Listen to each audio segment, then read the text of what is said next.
Hello and welcome to this video. Today, I'm going to guide you through a step-by-step tutorial on how to edit AWeber landing page in mobile.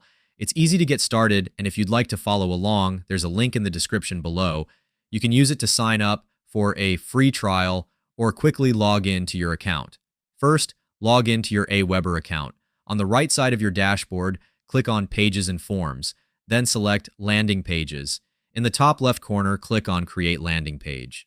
You'll see various templates to choose from. Select any template you'd like to edit and click Choose.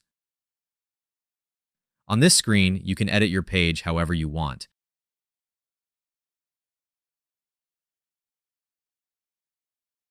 After making your changes, click Preview in the top left corner. On the left side, there's an option for a mobile preview. Just click on it, and your mobile landing page will be ready. Finally, click Save and Exit. I hope this process makes it easy for you to create a landing page for mobile. Before we end this video, I want to invite you to a free training on building your email list while earning high-ticket commissions.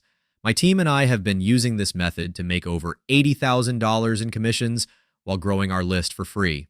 If this sounds like something you'd be interested in, just click the link in the description to sign up. Thanks for watching.